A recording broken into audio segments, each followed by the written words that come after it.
Universal House of Justice, October 2019. To all who have come to honor the herald of a new dawn, dearly loved friends, consider with us. Whenever a divine educator appears in the world, a figure whose teachings will come to shape human thought and action for centuries thereafter, at such a dramatic, seismic moment, what would we expect? The appearance of every such educator, as recorded in the sacred texts of the world's great faiths, is a pivotal event that propels the advancement of civilization. The spiritual stimulus each has provided throughout history has enabled the radius of human cooperation to extend from the clan to the tribe to the city-state and to the nation.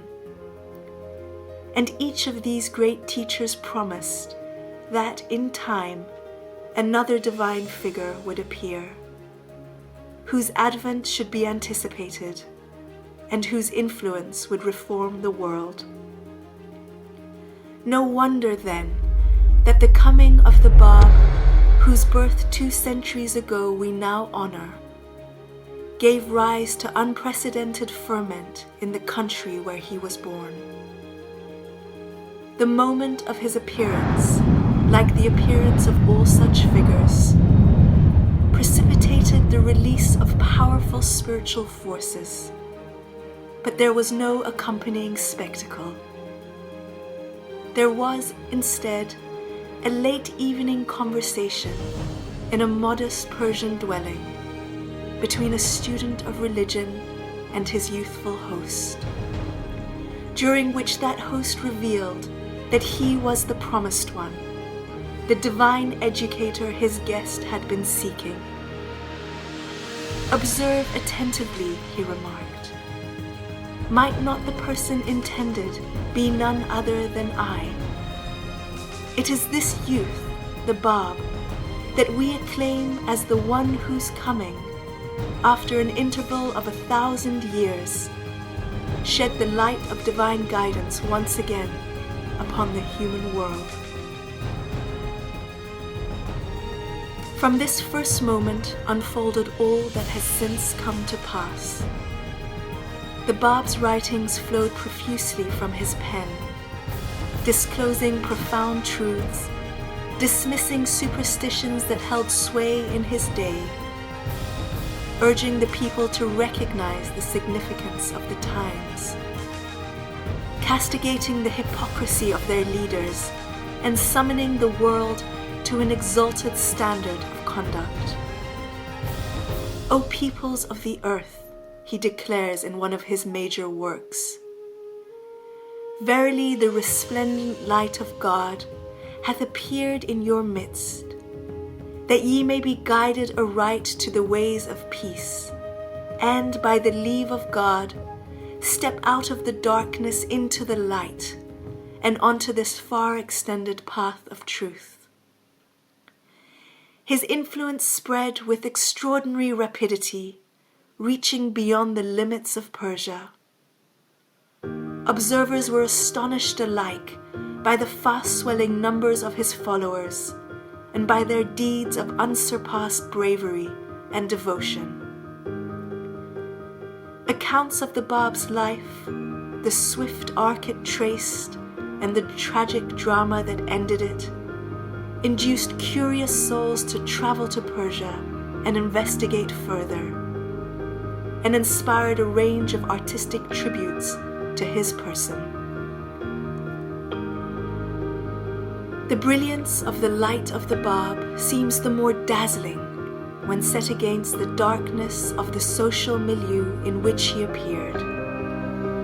19th century Persia was far removed from its glory days, when its civilization was the envy of the world. Ignorance now prevailed. Senseless dogmas went unchallenged. Inequality was fueled by rampant corruption. Religion, the foundation of Persia's former prosperity, had become a body devoid of its animating spirit. Each succeeding year offered the subjugated masses only disillusionment and hopelessness. Oppression was complete. Then, like a spring storm, the Bab came to purge and purify, to uproot the withered and spent customs of a wayward age, and to wash away the obscuring dust from the eyes of those blinded by illusion. But the Bab had a special object in view. He sought to prepare people for the imminent appearance of Baha'u'llah, the second of the twin luminaries, destined to bring new light to humankind. This was his most insistent theme. When the day star of Baha will shine resplendent above the horizon of eternity, he instructed his followers, it is incumbent upon you to present yourselves before his throne. Thus did the Bab, and with even greater splendor, Baha'u'llah, illuminate a society and an age shrouded in darkness. They inaugurated a new stage in social evolution, the stage of the unification of the entire human family. The spiritual energies they released into the world infused a new life into every sphere of endeavor, the results of which are evident in the transformation that has occurred. Material civilization has advanced immeasurably. Astounding breakthroughs in science and technology have been achieved. The gates to the accumulated knowledge of humanity have been flung open, and principles set out by Baha'u'llah for the upliftment and progress of society, and for ending systems of domination and exclusion, have come to be widely accepted. Consider his teaching that humanity is one people, or that women are equal with men, or that education must be universal, or that rational investigation of the truth must prevail over fanciful theories and prejudices. Across all nations, a large segment of the world's people now agrees with these fundamental values. Nevertheless, arguments against these values previously confined to the margins of serious thought are also resurgent in society. A reminder that ideals require the force of spiritual commitment to cement them. For it is one thing to acknowledge something in principle. It is quite another to embrace it with all of one's heart.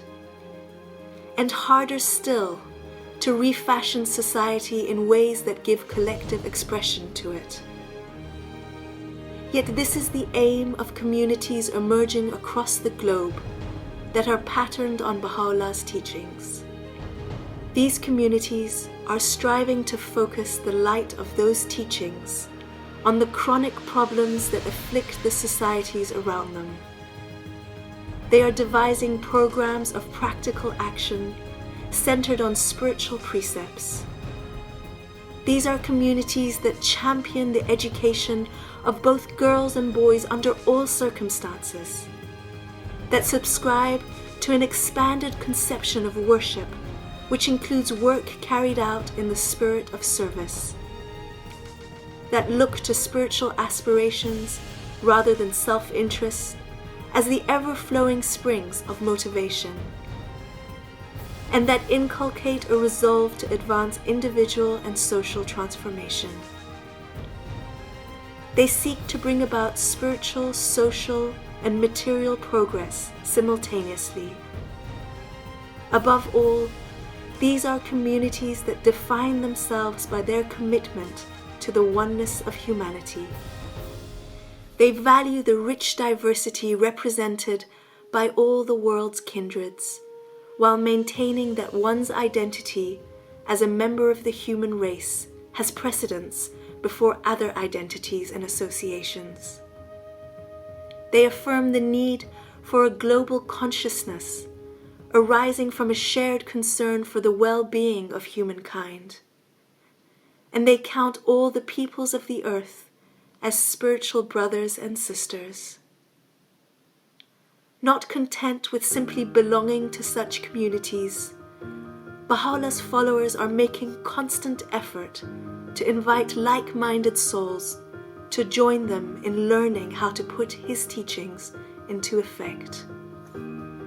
This brings us to the crux of our case. The matter at hand is a challenging one and requires candor.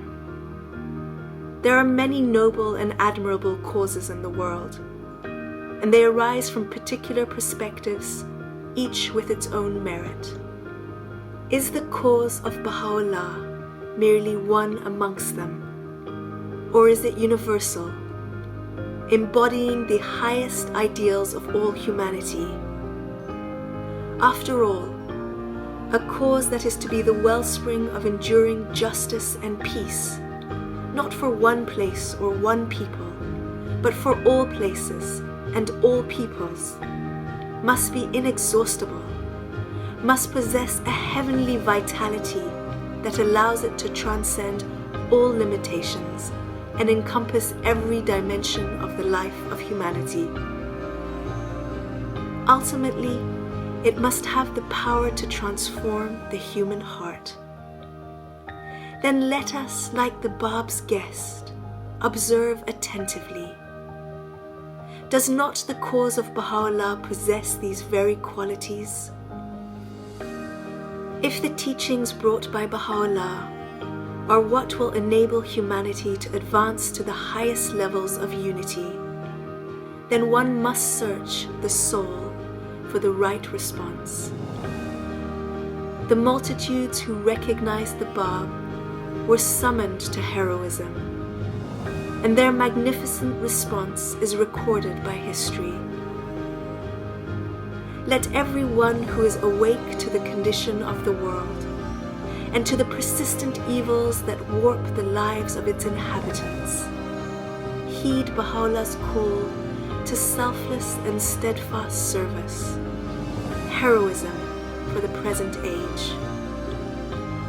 What else will rescue the world but the efforts of countless souls who each make the welfare of humanity their principal, their dominating concern?